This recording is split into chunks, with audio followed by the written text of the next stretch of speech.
जय हिंद दोस्तों। Mission defence academy के यूट्यूब चैनल पर आपका स्वागत है। हम अभी तक आर्मी के 4 पेपर कर चुके हैं। अब 5वां पेपर स्टार्ट करते हैं और सारे पेपरों की भांति इस पेपर में भी हम सबसे पहले जो सामान्य ज्ञान का पोर्शन है वो कंप्लीट करेंगे। तो देखो, सबसे पहले आता है विक्टोरिया मेमोरियल कहाँ पर है। देखो, विक्टोरिया मेमोरियल कहाँ पे है? विक्टोरिया मेमोरियल मेमोरियल आपका कोलकाता में। कहाँ पे है? कोलकाता में। देखो, कुछ मेन चीजें, मेन प्लेसेज हैं कि जैसे चार मीनार कहाँ पे है? हैदराबाद में।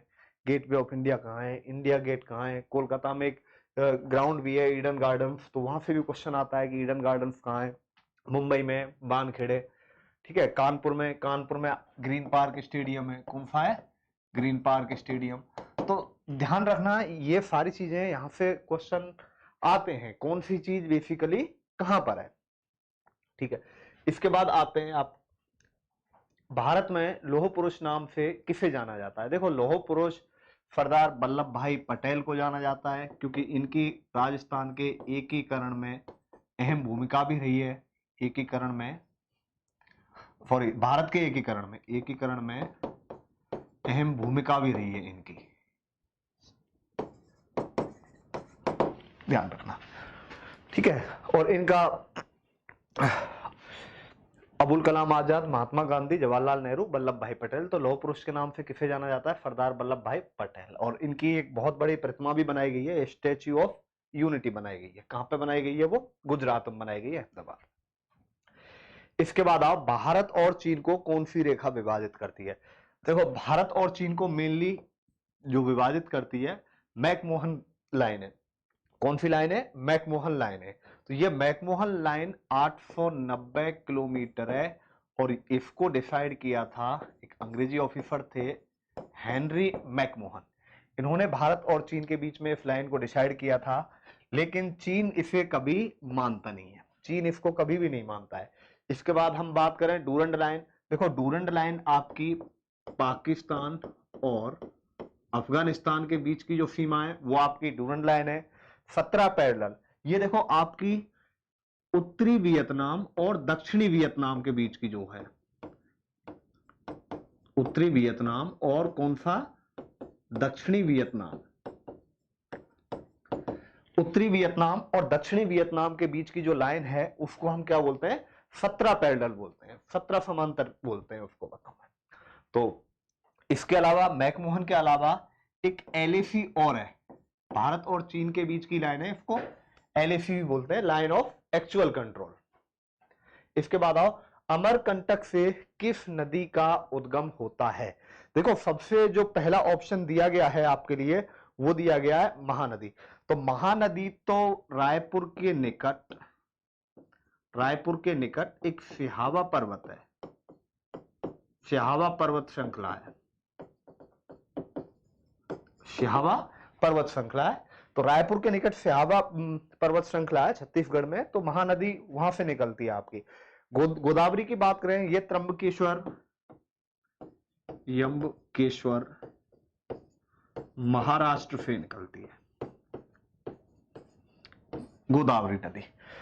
नर्मदा नदी की बात करें तो देखो, नर्मदा नदी आपकी जो अमरकंटक, जो कि आपके मध्य प्रदेश के अनूपपुर जिले का एक तीर्थ स्थल है, हिंदुओं के लिए प्रसिद्ध तीर्थ स्थल है, तो वहां से आपकी नर्मदा नदी भी निकलती है और सोन भी निकलती है। ध्यान रखना, ये दोनों नदियां अमरकंटक की पहाड़ियों से निकलती हैं। दोनों ही नदियां भाई, यहाँ पे ऑप्शन ये दोनों ही दे दिए, ऑप्शन कोई एक आएगा। तो ध्यान रखना, ये दोनों नदियां कहां से निकलती हैं? आपकी अमरकंटक से निकलती हैं। इसके बाद चलिए आगे चलते हैं।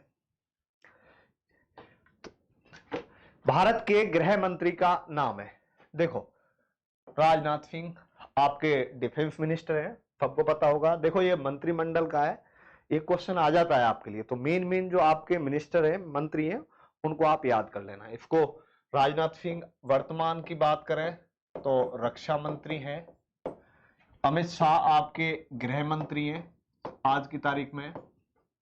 नरेंद्र मोदी जी प्रधानमंत्री हैं। इसके बाद नितिन गडकरी परिवहन मंत्री हैं, सड़क एवं परिवहन मंत्री, सड़क एवं परिवहन मंत्री हैं श्री नितिन गडकरी।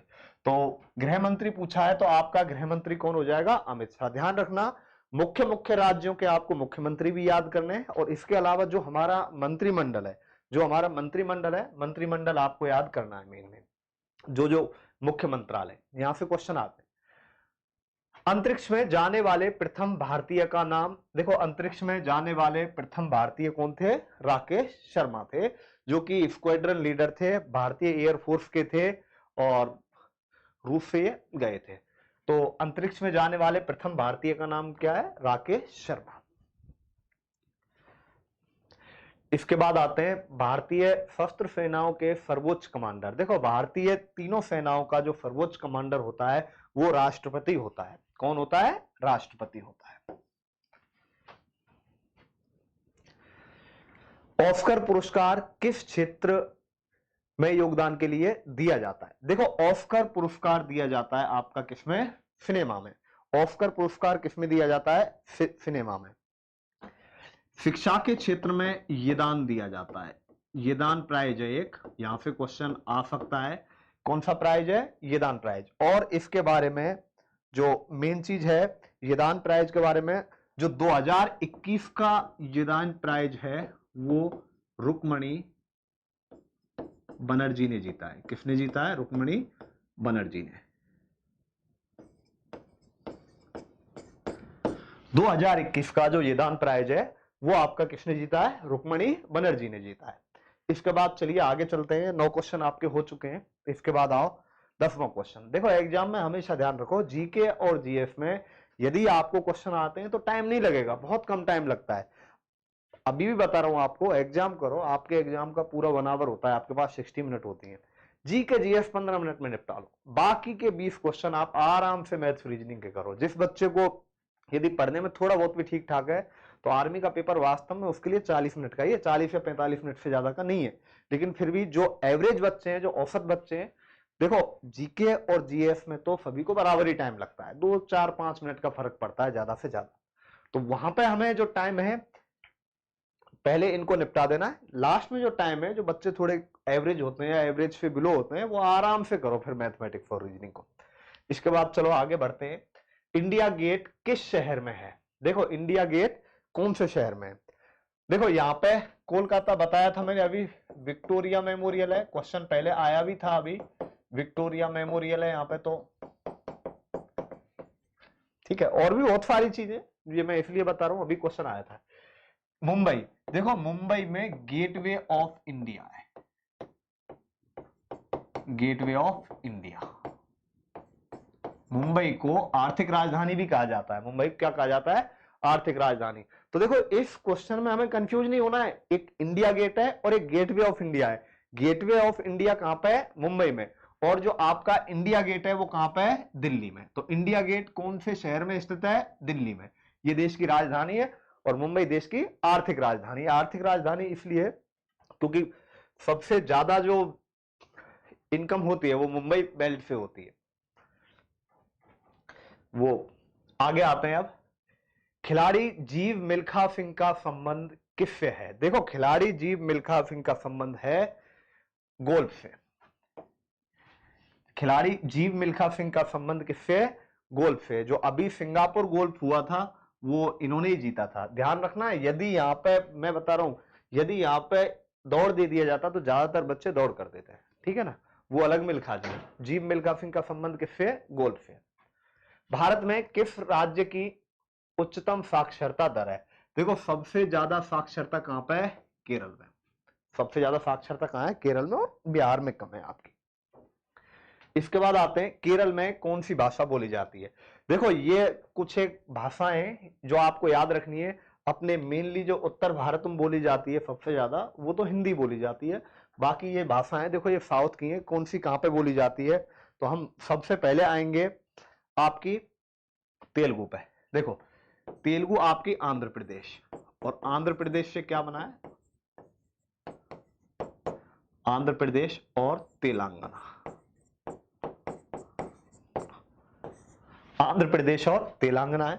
तो ध्यान रखना तेलुगु कहां बोली जाती है? आंध्र प्रदेश और तेलंगाना। और जो आपकी कोंकणी है, ये कोंकणी आपके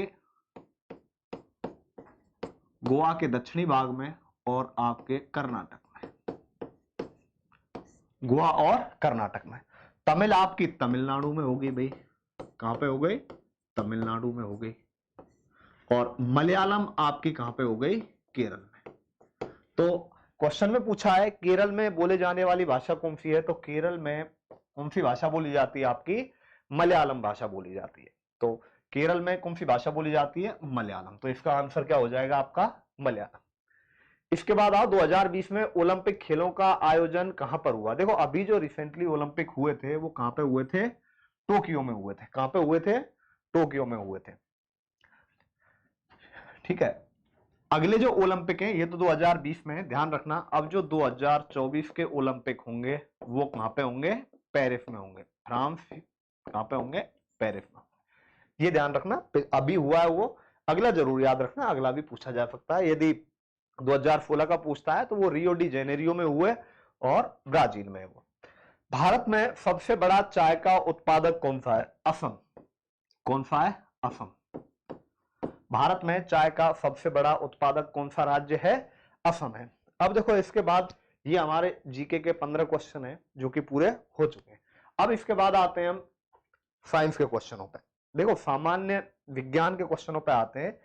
देखो कोशिका का शक्ति का भंडार किसे कहा जाता है? सब बचपन से पढ़ते आ रहे हैं, क्या है? माइटोकॉन्ड्रिया का। क्योंकि कोशिका में जो ऊर्जा उत्पन्न होती है, जो अधिकांश ऊर्जा उत्पन्न होती है वो कहां से होती है? माइटोकॉन्ड्रिया से होती है। और इसलिए माइटोकॉन्ड्रिया को कोशिका का शक्ति भंडार भी कहा जाता है। इसके बाद आओ अगला, प्रजनन कितने प्रकार का होता है? देखो प्रजनन हमारे पास दो प्रकार का होता है, एक तो लैंगिक और दूसरा अलैंगिक। तो कितने प्रकार का हो गया प्रजनन हमारे पास? दो प्रकार का, लैंगिक और अलैंगिक। अब देखो मनुष्य के शरीर में सबसे लंबी हड्डी कौन सी है? मनुष्य के शरीर की जो सबसे लंबी हड्डी है वो कौन सी है? तो देखो सबसे लंबी पूछे आपसे, सबसे लंबी फीमर है जो कि कहां पे पाई जाती है? जांग की हड्डी है। और जो सबसे छोटी की बात करें, एक और है, सबसे छोटी है स्टेपीज। सबसे छोटी है स्टेपीज। सबसे छोटी और सबसे लंबी याद रखना, स्टेपीज कहां पाई जाती है? कान की हड्डी। कहां पे? कान पे। सबसे बड़ी पूछे फीमर, सबसे छोटी पूछे स्टेपीज। स्टेपीज कान में, और ये जो फीमर है वो कहां पे होती है? जांग में होती है। इसके बाद निम्न यंत्रों में से किसकी कार्यप्रणाली में जीरो महत्वपूर्ण भूमिका निभाती है? देखो कंप्यूटर है, कंप्यूटर में 0 और 1 चलते हैं मेनली। ट्रू मतलब 1, फॉल्स मतलब 0, ऑन मतलब 1, ऑफ मतलब 0। तो 0 और 1 सबसे ज्यादा कहां पे चलते हैं? आपके कंप्यूटर में चलते हैं, ध्यान रखना। इसके बाद आता है निम्न में से कौन सा रासायनिक परिवर्तन है? देखो दो तीन चीजें, भौतिक परिवर्तन और रासायनिक परिवर्तन क्या है? देखो भौतिक परिवर्तन तो आपका वो है जब कोई वस्तु एक अवस्था से दूसरी अवस्था से जा रही है, वन फॉर्म से अलग दूसरी फॉर्म में कन्वर्ट हो रही है। यदि वो पहली अवस्था से दूसरी अवस्था में जा रही है, वापस यदि आपकी उसी अवस्था में आ जाए तो वो आपका कौन सा होगा? भौतिक परिवर्तन होगा। जैसे लोहे का पिघलना है, भाई लोहा पिघल गया, लोहा द्रव अवस्था में आ गया, लेकिन बाद में जब वो ठंडा होगा तो वापस लोहा ठोस अवस्था में आ जाएगा। तो लोहे का पिघलना, ये कौन सा परिवर्तन है बताओ? भौतिक। ऐसे ही मैं कहूं बर्फ का जमना, बर्फ का जमना भी कौन सा परिवर्तन है? भौतिक परिवर्तन है। क्योंकि बर्फ है, पानी जम के बर्फ हो जाएगा, तो वापस हम बर्फ पिघलकर क्या बन जाएगी? पानी हो जाएगी। लोहे का मुड़ना, ये भी देखो आपका कौन सा, सॉरी लोहे का मुड़ना ये कौन सा है? भौतिक परिवर्तन है। क्योंकि लोहे को आप एक बार मोड़ा है, दोबारा मोड़कर वापस उसी अवस्था में ला सकते हो। तो ये भी कौन सा हो गया? लोहे का मुड़ना, भौतिक परिवर्तन हो गया। अब लोहे पर जंग लगना, देखो जब एक बार लोहे पर जंग लग जाती है तो वो लोहा खत्म ही हो जाता है एक तरीके से, तो वापस हम जंग को लोहे में कन्वर्ट नहीं कर सकते। तो वो कौन सा परिवर्तन हो गया? रासायनिक परिवर्तन। यानी कि एक अवस्था से दूसरी अवस्था में बदल नहीं सकता, वो एक से दूसरी में बदल जाएगा लेकिन वापस नहीं बदलेगा। वो कौन सा परिवर्तन होगा? रासायनिक। जैसे लोहे पर जंग का लगना हो गया, ठीक है, दूध का जमना हो गया। देखो दूध आपने एक बार जमा दिया, दूध से आपने एक बार दही बना दिया, दूध से दही बना दिया आपने, ऐसे समझो। दूध से क्या बना दिया आपने? दही। क्या वापस दही से दूध बना सकते हो? नहीं बना सकते। तो ये कौन सा परिवर्तन हो गया? रासायनिक परिवर्तन हो गया। ऐसे ही हम कहें लकड़ी का जलना,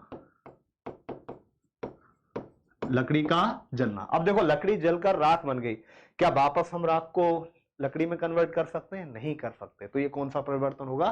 रासायनिक परिवर्तन। भौतिक परिवर्तन और रासायनिक परिवर्तन क्लियर है? तो इसका आंसर क्या हो जाएगा? लोहे का जंग लगना। तो ये आपका रासायनिक परिवर्तन हो गया।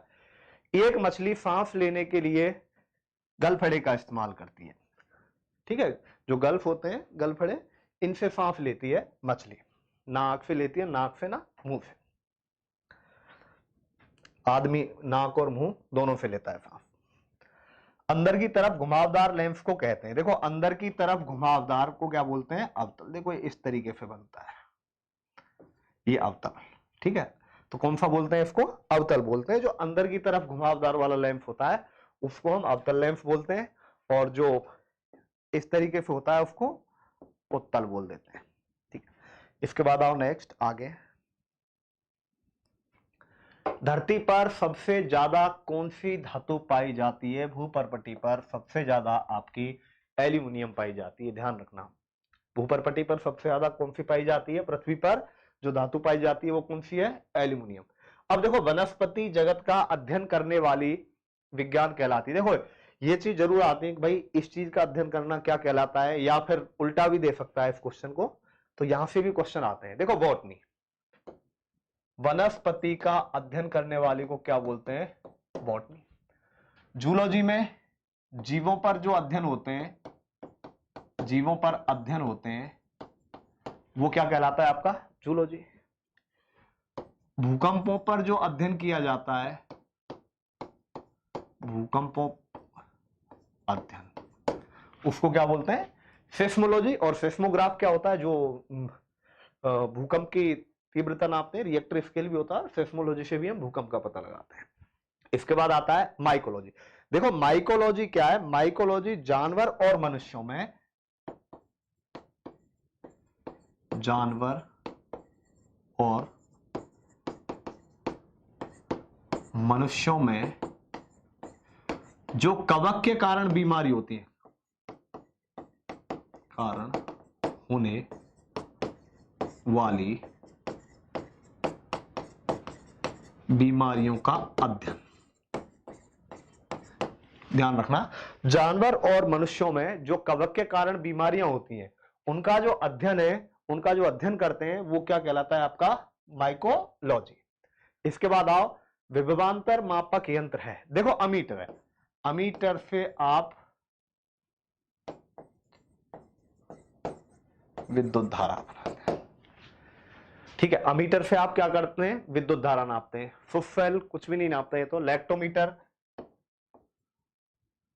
इससे हम दूध की गुणवत्ता का मापन करते हैं, लैक्टोमीटर से दूध की गुणवत्ता का। और वोल्ट मीटर से हम विभवांतर मापते हैं। तो विभवांतर किससे नापते हैं हम? वोल्ट मीटर से। तो इसका आंसर क्या हो जाएगा? वोल्ट मीटर हो जाएगा। क्या हो जाएगा? Volt meter. इसका वॉटनी हो जाएगा। तो ध्यान रखना, अमीटर विद्युत धारा नापने काम आता है, लैक्टोमीटर दूध की गुणवत्ता मापने काम आता है, और इसके बाद जो आपका वोल्ट मीटर है वो विभवांतर नापने काम में आता है। इसके बाद पौधों में हरा रंग किसकी मौजूदगी के कारण होता है? देखो क्लोरोफिल, क्लोरोफिल के कारण जो पौधों का रंग है वो कैसा होता है? हरा। प्रकाश संश्लेषण की क्रिया में जो हम सूर्य से जो किरणें आती हैं उनसे भोजन बनता है, ठीक है? तो इसके कारण जो हरा रंग है वो क्लोरोफिल के कारण होता है, पर्णहरित की क्रिया में जो होता है। अब इसके बाद आओ आगे, HIV क्या है? देखो HIV एक विषाणु है, ये क्वेश्चन आपका पहले भी आ चुका है। HIV क्या है? एक विषाणु है। इसके बाद आते हैं अगला क्वेश्चन, पौधों में पाए जाने वाले जाइलम निम्न में से किस कार्य के लिए जिम्मेदार हैं? देखो पौधों में पाए जाने वाले जाइलम आपका जल संवहन का कार्य करते हैं, जल संवहन का कार्य करते हैं। तो पानी के परिवहन के लिए क्या आता है? जाइलम काम में आता है, ठीक है? इसके बाद आता है आपका अगला क्वेश्चन, स्थितिज ऊर्जा क्या है? देखो स्थितिज half mv square, 1/2 mv square, ये आपका गतिज ऊर्जा का सूत्र है। किसका सूत्र है? ये गतिज ऊर्जा का सूत्र है।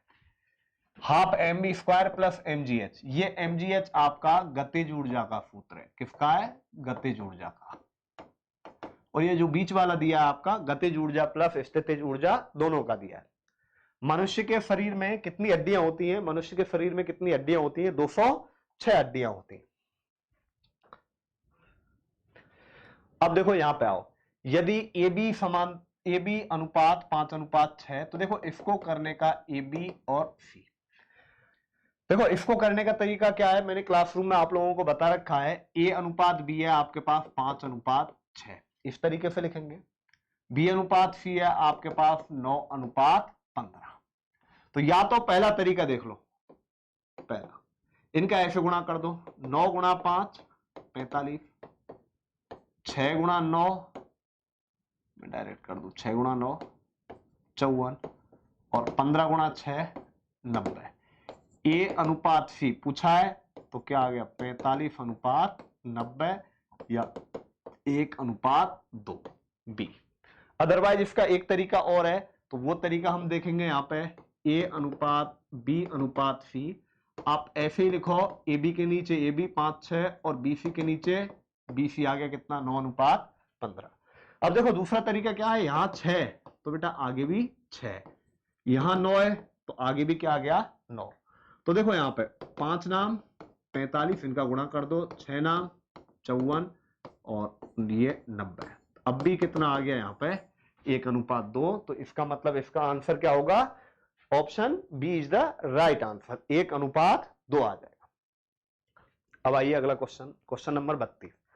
एक तार एक वृत्त के रूप में, एक तार है वो वृत्त के रूप में है जिसकी त्रिज्या 35 सेंटीमीटर है, तो उस वर्ग की भुजा ज्ञात करें जो तार को मोड़कर बनाया जा सकता है। देखो अभी पिछले पेपर में भी ऐसा क्वेश्चन था, ठीक है, वो थोड़ा सा उल्टा था इसका। ये वृत्त है, एक तार है, ये वृत्त के रूप में। अब हमने इस तार को एक लंबे इस तरीके से खींचना है, तो इसमें क्या बराबर रहेगा? देखो ये पूरी दूरी किसके बराबर हो जाएगी? इसके बराबर हो जाएगी। हो जाएगी या नहीं हो जाएगी? फिर हमें, अच्छा तार को मोड़कर वर्ग बनाया गया, फॉर ये तार है, इसको मोड़कर क्या बनाया गया है? एक वर्ग बनाया गया है। देखो वर्ग,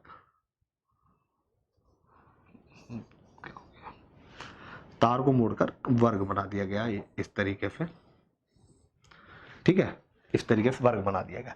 तो ये दूरी और आपकी ये कंप्लीट दूरी कैसी होगी? बराबर। इसको ए बोलते हैं, क्या बोलते हैं? ए इसकी भुजा। क्या बोल देते हैं इसको? इसकी भुजा बोलते हैं। ये इसकी रेडियस है आर। आर का मान कितना है आपका? 35 सेंटीमीटर है। आर का मान कितना है? 35 सेंटीमीटर। तो इसकी परिधि और इसका परिमाप क्या होगा? बराबर होगा। क्या होगा? बराबर होगा। मतलब मैं कहूं यहां से कि 2πr बराबर होगा 4a, क्योंकि इसकी जो परिधि है क्या होती है? 2πr, और इसका जो परिमाप है वो क्या होता है? 4a। बराबर हो जाएगा, क्योंकि हमने तार को ऐसे मोड़ के ऐसे बनाया है, तो दोनों कंडीशन में जो इसकी परिधि है वो परिमाप के बराबर हो जाएगी। तो देखो आपके पास r का मान 35 है, 2 गुणा 22/7 गुणा में 35 बराबर 4a। 7 से 5 बार 4a बराबर आ जाएगा 22 दूनी 44 पंजे 220। तो यहां से a बराबर आ गया आपका 55। ए का मान कितना आ गया? 55 सेंटीमीटर। ए का मान कितना आ गया? 55 सेंटीमीटर। इसके बाद आओ अगला क्वेश्चन। दो संख्याओं का जोड़ 8 है। देखो दो संख्याएं मान लेते हैं, a प्लस बी कितना है? 8 है। यदि उनके जोड़ उनके अंतर का 4 गुना है, उनका जोड़ है a प्लस बी, उनके अंतर का 4 गुना है, तो देखो उनका अंतर a माइनस बी, ठीक है, और जोड़ कितना है इनका? 8 है। देखो दोनों संख्याओं का जोड़ 8 है, जो कि उनके अंतर का 4 गुना है, तो उनका अंतर कितना आ गया? सिंपली 2 आ गया भाई, सीधा सा है, अंतर 4 गुना है सॉरी, जब जोड़ उनका 4 गुना है तो उनका अंतर उसका 1/4 हो जाएगा। आप यहां से देखो इसको डायरेक्ट सॉल्व कर लो, b से b कट गया, 2a बराबर 10, तो a बराबर आ गया 5, और यहां से b रख देंगे, यहाँ पे a का मान रखा आपने 5 प्लस b बराबर 8, तो b बराबर कितना आ गया 3, तो 5 और 3 आ जाएगा। कौन सा आ जाएगा? 5 और 3 या 3 और 5। दूसरा तरीका भी है, देखो डायरेक्ट हम इसको ऑप्शन से भी कर सकते हैं। कैसे करेंगे? देखो पहले दोनों संख्याओं का योग 8 है, यदि उनका जोड़ उनके अंतर का 4 गुना है, अंतर का 4 गुना है जोड़, तो उनका जो अंतर है वो 1/4 हो जाएगा 8 का। 1/4 मतलब कितना हो गया? 2। तो हमें क्या करनी है? वो दोनों संख्याएं ज्ञात करनी है। तो देखो यहां से सॉल्व करके निकाल देंगे सिंपली। दूसरा, उनका योग अंतर का 4 गुना है, ऑप्शन से करते हैं। देखो 7 और 1 का योग कितना है? 8, और 7 और 1 का अंतर कितना है? 6। क्या इनका योग अंतर का 4 गुना है? 6 का 4 गुना 24 होगा, मतलब ये ऑप्शन गलत हो गया। 6 और 2 का योगफल कितना है? 8। 6 और 2 का अंतर कितना है? 4। आगे बोला है देखो, उनका जोड़ अंतर का 4 गुना है, जोड़ 8 है, अंतर 4 है। क्या 4 गुना है? बिल्कुल नहीं है, दुगुना है अभी तो इसका मतलब दूसरा गलत है। 3 और 5, 3 और 5 का योगफल कितना है? 8, और 5 में से 3 गया तो कितना बचा? 2, तो 2 का ये कितना आ गया? 4 गुना। तो इसका मतलब कौन सा सही है? Option C is the right answer. आप ऐसे क्वेश्चन को ऑप्शन से भी कर सकते हो, ध्यान रखना। इनका औसत देखो, औसत का मतलब मैंने बताया था राशियों का योग बटा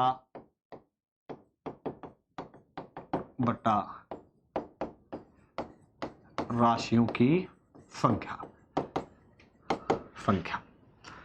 तो 143 प्लस 145 प्लस 145 3, तो क्या आ जाएगा? बीच वाला ही आ जाएगा, 145 आ जाएगा। इनको जोड़ के करेंगे, 3 का भाग देंगे तो कितना आ जाएगा? 145। तो इसका आंसर क्या आ जाएगा आपके पास? 145, 145। इसके बाद चलिए आगे आते हैं। 128 की पावर 2/7 है। देखो ये 128 की पावर क्या है? 2/7 है। तो देखो सबसे पहले आप 128 देखो बेटा, 128 2 की पावर 7 है। मैं इसको ऐसे लिख सकता हूं कोष्टक में, ठीक है? इसको कोष्टक में लिख लेना भाई, कोष्टक में ही आएगा क्वेश्चन इस तरीके से। तो देखो 2 दूनी 4, 128 के फैक्टर करेंगे तो 2 दूनी 4 दूनी 8 दूनी 16 दूनी 32 दूनी 64 दूनी 128, तो कितनी बार है? 7 बार। तो इसको हम 2 की पावर 7 लिख सकते हैं, इसकी पावर 2/7। अब ये कोष्टक में आ गया ये, तो 2 की पावर 7 गुणा कोष्टक में है ये, इस तरीके से ध्यान रखना, घातों का गुणा हो जाएगा, घातों का गुणा कर देंगे इस तरह से। 7 से 7 कट गया, और 2 की घात 2 कितना हो गया आपका? 4। तो इसका मतलब इसका आंसर क्या आएगा? 4। इनमें से कोई भी नहीं है। दोबारा देख लो, 128 है, 128 का मान होता है 2 की पावर 7, 2 की पावर 7 है, 2 की पावर 7 है, इसकी पावर 2 की पावर 7 करूंगा, पावर का आपस में मल्टीप्लाई हो जाएगा, और 7 से 7 कैंसिल हो जाएगा, 2 की घात 2 बचेगा, और 2 की घात 2 का मतलब क्या होता है? 4 होता है। इसके बाद चलिए आगे चलते हैं।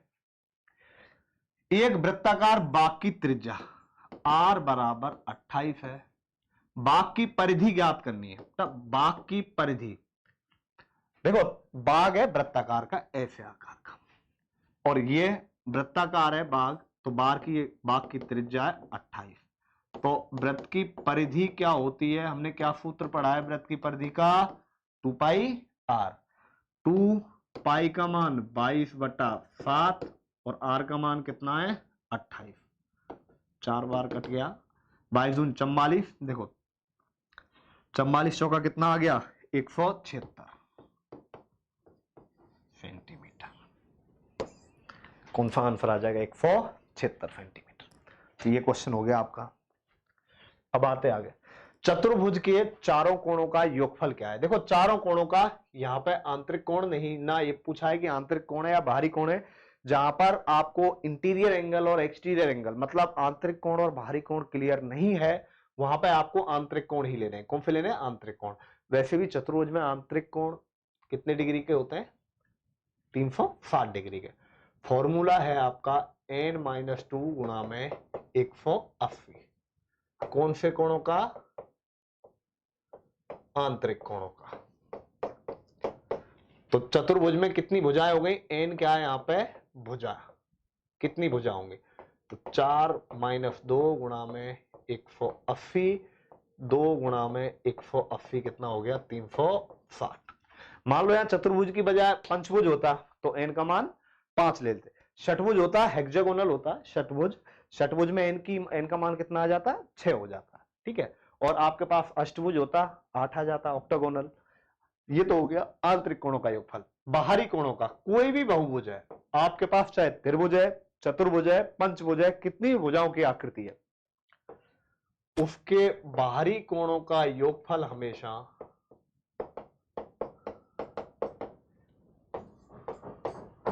बहुभुज के बाहरी कोणों का योगफल हमेशा ध्यान रखना कितना होता है, 360 डिग्री होता है।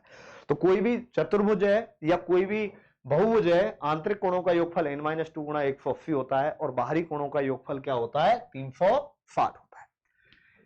इसके बाद यदि एक बेलन की त्रिज्या दुगनी हो जाए, यदि एक बेलन की त्रिज्या दुगनी हो जाए, देखो बेलन मतलब सिलेंडर, उसकी त्रिज्या दुगनी हो जाए तो उसका आयतन कितने गुना हो जाएगा। आयतन देखो, पहले बेलन एक ले लेते हैं जिसकी त्रिज्या r है, जिसकी त्रिज्या r है। इसके बाद हम दूसरा बेलन ले रहे हैं जिसकी त्रिज्या कितनी हो रही है, दुगनी हो रही है। r और बेलन की त्रिज्या कितनी हो गई, दुगनी। तो आयतन कितना गुना बढ़ जाएगा। तो देखो बेलन का आयतन क्या होता है, बेलन का आयतन, देखो बेलन में हमारे पास जो जो फॉर्मूले मैं सारे बता रहा हूं। बेलन पहले आता है वक्र पृष्ठ 2 पाई RH, इसके बाद आता है संपूर्ण पृष्ठ, संपूर्ण पृष्ठ होता है बेलन का 2 पाई R H प्लस R। आयतन होता है बेलन का पाई R स्क्वायर H। तो यहां पे आयतन क्या हो जाएगा, पाई R स्क्वायर H, और यहां पे पाई, भाई R का मान 2R है, स्क्वायर H, पाई से पाई H से H, तो ये R स्क्वायर हो गया और यहाँ पे 4R स्क्वायर हो गया, R स्क्वायर से R स्क्वायर 1:4। पहले यदि 1 था तो अब कितना हो गया, 4। तो बेलन का आयतन कितने गुना हो जाएगा, 4 गुना हो जाएगा। आयतन का फॉर्मूला लगाएंगे पाई R स्क्वायर एच, तो पहले पाई R स्क्वायर एच था, अब पाई R का कितना हो गया है, 2R है, दुगनी हो गई है। 3 गुनी होता तो 3R हो जाता, 4 गुनी होता तो 4R हो जाता। तो आयतन कितने गुना हो जाएगा, 4 गुना। इस क्वेश्चन को रिवर्स भी पूछ लिया जाता है, ठीक है ना, कि एक बेलन का आयतन दूसरे बेलन के आयतन का 4 गुना है, तो बताओ उसकी त्रिज्या कितने गुनी होगी। तो रिवर्स भी हो जाएगा ये क्वेश्चन। यदि a बटा b, a का मान 9 और b का मान 5, डायरेक्ट समीकरण में रखो, 3 गुणा a का मान 9 है प्लस 4 b का मान कितना है, 5। 3 गुणा a का मान 9 माइनस 4 गुणा b का मान 5, 27 प्लस 20 अपॉन में 27 माइनस 20, 47/7। कितना है, 47/7 आ जाएगा। कितना आंसर आ जाएगा इसका, 47/7। अब वर्गमूल पे आओ, देखो 156 25 का वर्गमूल होगा। डायरेक्ट ट्रिक बताइए मैंने, देखो क्लासरूम में आपको मैंने वर्गमूल और घनमूल की इतनी शानदार ट्रिक बताई है कि क्वेश्चन देखते ही सॉल्व हो जाएगा। देखो कैसे आते हैं, उस ट्रिक पे आते हैं डायरेक्ट। सबसे पहले अंतिम अंक 5 है, सॉरी अंतिम अंक थोड़ा आगे चले गए, अंतिम अंक 5 है। देखो लास्ट डिजिट देखनी है, लास्ट डिजिट 5 है तो वो किसका होगा, 5 का। यहां वर्गमूल है मतलब बेस कितना होता है, वर्गमूल में कितना बेस होता है, 2। तो इसका मतलब यहां से 2 अंक काट देंगे, 2 अंक काट दिए। अब क्या रह गया, 156। इससे ठीक छोटी वर्ग संख्या बताओ क्या है, ठीक छोटी वर्ग संख्या क्या है, 144। क्या है, 144। और 144 देखो 156 से ठीक छोटी वर्ग संख्या कितने का है, 12 का है। 144 12 का है तो ये कितने का हो गया, 125 का हो गया। क्लास में मैंने आपको बहुत बढ़िया तरीके से बता दिया है।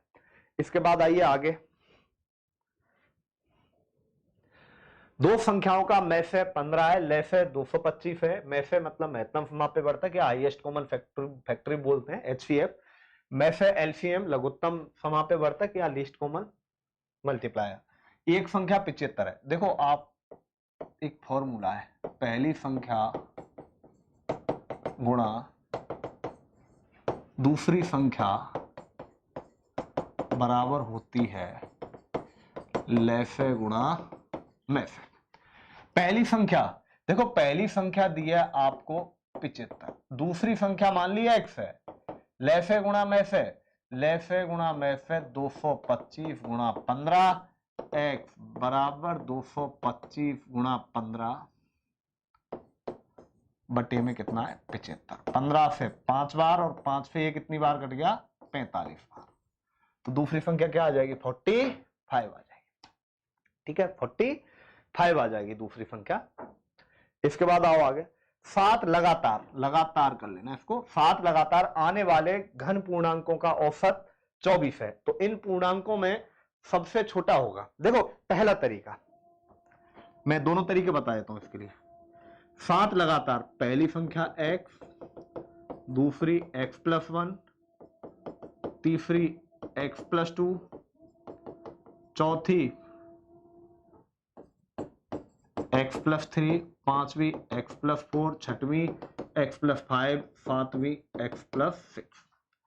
अब इन सबका औसत 24 है। औसत 24 है, औसत का मतलब होता है बिल्कुल बीचों बीच का मान। बीचों बीच का मान तो देखो डायरेक्ट करो, x प्लस औसत इनका x plus x+1 plus x+2 plus x+3 plus x+4 plus x+5 plus x+6 upon में कितनी है 7 और ये कितना है 24। 24 के बराबर है। आप इसको सॉल्व करो, बराबर 24 के रखे और इसको सॉल्व करो और इसके बाद x का मान निकालो। तो देखो यहां से करेंगे तो बेटा क्वेश्चन काफी बड़ा हो जाएगा, नहीं तो आप यहां से डायरेक्ट करो। औसत का मतलब है, देखो औसत, औसत का मतलब होता है बिल्कुल बीचों बीच का मान। किसका मान? बीचों बीच का मान होता है। अब बीचों बीच का मान कितना है 24। तो यानी कि बिल्कुल बीचों बीच की संख्या कौन सी है? यहां पे देखो x+3, तो x+3 बराबर 24, तो x बराबर 24 माइनस 3 कितना आ गया 21। आप ऐसे भी कर सकते हो दूसरे तरीके से।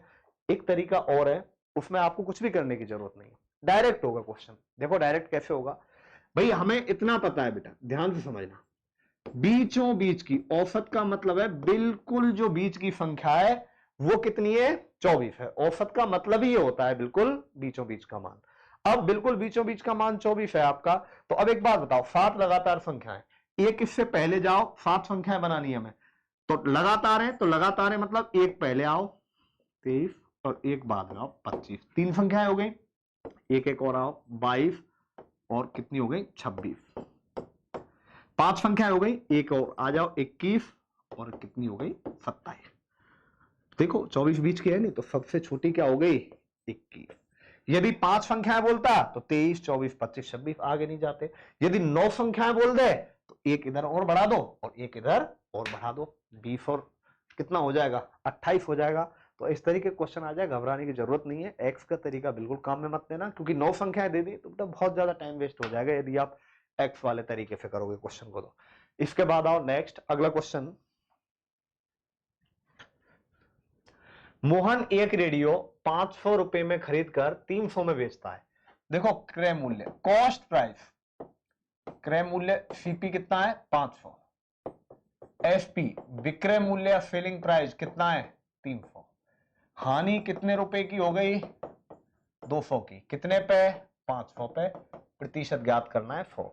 देखो हमेशा ध्यान रखना, खरीदी 500 में, बेची आपने 300 में, तो 200 रुपए का नुकसान हुआ, कितने पे? देखो लाभ और हानि हमेशा ध्यान रखना कॉस्ट प्राइस पे होता है, और आपके पास कॉस्ट प्राइस कितना है 500, प्रतिशत ज्ञात करना है तो गुणा में कितना कर दो 100, 0 0, 5 पे कितनी बार 20 बार और 20 दूनी 40%, कितना आ गया 40% आ गया। 8 आदमी एक टेनिस कोर्ट 52 दिन में बनाते हैं। देखो 8 आदमी 52 दिन में कोई भी एक टेनिस कोर्ट बनाते हैं, तो इसी एक टेनिस कोर्ट को कितने आदमी पूछा है 26 आदमी कितने दिन में बनाएंगे D2 दिन में। मैंने आपको क्लास में बताया था फॉर्मूला एक m1d1h1 अपॉन में m2d2h2 बराबर w1 बटा w। ऐसे कर सकते हैं। m1 पहले प्रकार के आदमी, d1 कितने दिन में, h1 एक दिन में कितने घंटे काम करके, w1 मतलब कितना काम कर रहे हैं। m2 दूसरे प्रकार के आदमी, d2 दूसरे प्रकार के आदमी कितने दिन काम करते हैं, h2 कितने घंटे काम करते हैं, और w2 किए गए कार्यों की संख्या। तो ऐसे भी कर सकते हो, 8 आदमी है, 52 दिन में, घंटे नहीं दिए, छोड़ो, कोई भी एक कोड बना रहे हैं, 26 आदमी इसी कोड को d2 दिन में बनाएंगे। तो यहां से देखो d2 बराबर क्या आ जाएगा बताओ, 8 गुणा 52 बटा 26, फिर 2 बार कट गया और 8 दूनी कितना आ गया, 16 दिन। तो कितना आ जाएगा, 16 दिन। ऐसे भी कर सकते हैं, नहीं तो इधर देखो ऐसे भी कर दो आप, 8 आदमी 52 दिन में टेनिस कोर्ट को बना रहे हैं, काम बराबर है दोनों तरफ, काम बराबर है दोनों तरफ। 8 आदमी 52 दिन में, तो 26 आदमी मान लो x दिन में, तो यहां से डायरेक्ट कर दो, x बराबर 8 गुणा 52 बटा 26, कितना आ जाएगा, 16 दिन आ जाएगा। कितने दिन आ जाएगा, 16 दिन आंसर। कैसे भी कर लो, बात बराबर। एक कक्षा में 40 छात्रों की औसत उम्र 15 वर्ष है। 10 नए छात्र भर्ती होने पर औसत उम्र कितनी बढ़ रही है आपकी, 0.2 वर्ष बढ़ जाती है। तो नए छात्रों की औसत उम्र होगी, देखो ध्यान समझेंगे एक बार, एक कक्षा में 40 छात्र हैं, कितने छात्र हैं, 40, 40 की औसत उम्र 15 है, 10 नए छात्र आने पर औसत उम्र 2 वर्ष बढ़ जाती है, 0.2 वर्ष, सॉरी 2 वर्ष नहीं, कितना है, 0.2 वर्ष। तो देखो 40 छात्रों की औसत उम्र 15 है, तो मैं कुल उम्र निकाल रहा हूं सभी विद्यार्थियों की, तो कितनी हो गई है, 600। 40 छात्रों की औसत उम्र 15 है। अब 10 छात्र और आ गए, तो छात्र 50 हो गए, छात्र कितने हो गए टोटल, 50 हो गए। अब इनकी औसत उम्र कितनी हो गई, 0.2 वर्ष बढ़ रही है, 15.2 हो गई। नए आने पर, नए आने पर औसत उम्र 15। अब करो बेटा, 5 दूनी 10 और 5 पंजे 25 और 5 एकम 5, 5 और 2 कितना आ गया, 750 हो गया। पहले सभी की जो औसत उम्र थी, 40 विद्यार्थियों की औसत उम्र कितनी थी, 600। पहले 40 विद्यार्थी थे, उनकी औसत उम्र कितनी थी टोटल, देखो 40 विद्यार्थियों की औसत उम्र 15 थी, तो कुल आयु कितनी हो गई, 600। अब 15.2 हो गई है, 5 दूनी 10, 5 पंजे 25 और 1 26, सॉरी 760 आएगा, 5 पंजे 5 दूनी 10, 5 पंजे 25 और 1 26, 5 एकम 5 और 2 7, 760। तो अब यहां 10 लोगों की उम्र कितनी हो गई, 10 छात्र हैं, उनकी उम्र कितनी आ गई, 10 छात्रों की उम्र देखो 750 में 760 में से 600 घटाएंगे तो कितनी आ गई है, 160 आ गई। तो एक छात्र की औसत उम्र क्या हो जाएगी, ये कट जाएगा, कितनी हो गई, 16 वर्ष हो गई। तो औसत उम्र क्या होगी, 16 वर्ष। जो भी नए विद्यार्थी आए दोबारा देख लो एक बार, पहले एक कक्षा में 40 छात्र थे, 40 छात्रों की जो औसत उम्र है वो 15 वर्ष है, तो टोटल उम्र कितनी हो गई, 15 चौका 60, 600 हो गई। अब आपके पास कक्षा में 10 नए विद्यार्थी आ गए, 10 नए विद्यार्थी आ गए, पहले 40 थे, अब 10 और आ गए, तो कितने हो गए, 50। 50 आ गए, लेकिन उम्र 0.2 बढ़ गई, पहले कितनी थी, 15, अब 0.2 बढ़ गई, तो कितनी हो गई, 15.2 हो गई। 15.2 का गुणा करेंगे 50 से तो कितना हो जाएगा, 760 हो जाएगा। ठीक है, इसके बाद अब देखिए 760 आयु आने के बाद है, पहले 600 थी, तो 600 ये 40 की है, 50 लोगों की 760 है, तो बचे 10 छात्रों की कितनी हो गई, 160 हो गई। तो एक छात्र की कितनी आ जाएगी, 16 वर्ष आ जाएगी। अगला, दूध के लिए पनीर है। देखो दूध से पनीर बनता है, पानी से बर्फ बनती है, ठीक है। इसके बाद आओ अगला, 12, 13, 15, 18, 19, 21। देखो 12, 13, 15, यहां अंतर 1 का है, यहां अंतर 2 का है, यहां अंतर 3 का है, वापस अंतर 1 का है, फिर वापस अंतर 2 का है, फिर वापस अंतर 3 का है। तो अब वापस अंतर कितने का हो जाएगा बताओ, देखो अंतर पहले 1 2 3, फिर 1 2 3, फिर अब कितने का हो जाएगा, 1 का हो जाएगा, और 24 और 1 कितना हो जाएगा, 25। डबल सीरीज चल रही है, यहां 3 सीरीज चल रही है, यहां डबल सीरीज है, 1 2 3 1 2 3 लगातार।